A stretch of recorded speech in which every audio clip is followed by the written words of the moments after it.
নমস্কার বন্ধুরা, রকি কিচেনের তরফ থেকে সকলকে স্বাগত জানাচ্ছি। আবার একটা নতুন রেসিপি আপনাদের মাঝখানে শেয়ার করতে চলেছি, সেটা হচ্ছে নতুন স্বাদে পটল রান্না। তাহলে চলুন দেখে নেওয়া যাক আজকের রেসিপি। আমি একটা পাত্রের মধ্যে কিছুটা পটল খোসা ছাড়িয়ে আমি পটলগুলো এই যে মাঝখান থেকে একটু চিড়ে চিড়ে নিয়েছি, যেরকম দরমা করে ওরকম নিয়েছি। আর মাঝখানে নিয়ে নিয়েছি কিছুটা, মানে একটা বাটিতে কিছুটা চিংড়ি মাছ। চিংড়ি মাছটা প্রথমে একটু ম্যারিনেট করে নেব, তার জন্য যে যে উপকরণগুলো আমি দেবো সেটা আপনাদের মাঝখানে শেয়ার করব। প্রথমে দিয়ে দিচ্ছি পরিমাণ মতো লবণ, দিয়ে দিচ্ছি 1 চামচ লঙ্কার গুঁড়ো, দিয়ে দেব 1 চামচ কাশ্মীরি লঙ্কার গুঁড়ো, দিয়ে দিচ্ছি 1/2 চামচ হলুদ গুঁড়ো, দিয়ে দেব খুব অল্প পরিমাণে একটু চিনি, দিয়ে দিচ্ছি কিছুটা পোস্ত,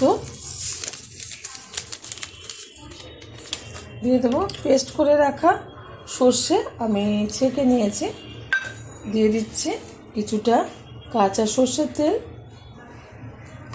সবগুলো উপকরণ আমি একটা চামচের মাধ্যমে মিশিয়ে নেব।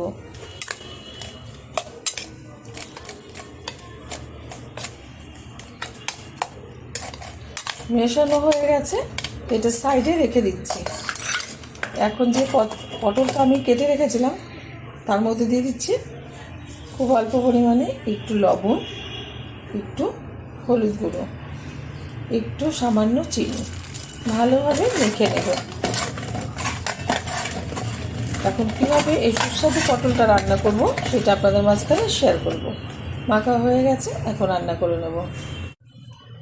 নতুন স্বাদে পটলটা রান্না করার জন্য ওভেনে কড়াই বসিয়ে তাতে দিয়ে দিয়েছি বেশ কিছুটা পরিমাণে সাদা তেল। তেলটা গরম হয়ে গেছে, দিয়ে দিচ্ছি তেলের মধ্যে খুব সামান্য পরিমাণে একটু হলুদ গুঁড়ো, আর আগে থেকে পটলে নুন হলুদ মাখিয়ে রেখেছিলাম। পটলটা একটু ভালোভাবে ভেজে নেব।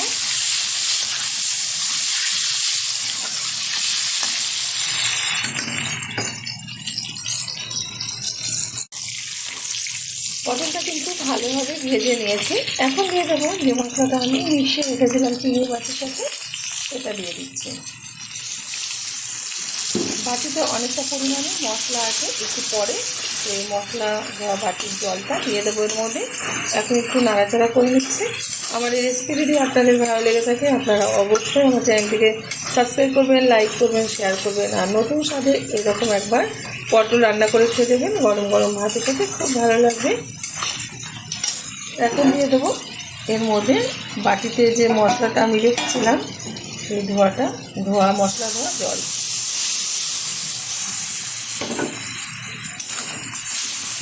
হয়ে যাচ্ছে, 5 মিনিট আমি ভালোভাবে রান্না করে নেব ঢাকনা দিয়ে ঢেকে।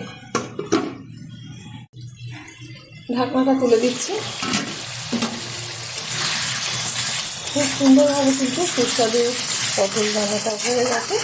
নামিয়ে ঢেলে দেবো একটা পাত্রে। দেখা হবে পরের ভিডিওতে নতুন কোনো রেসিপি নিয়ে। ধন্যবাদ।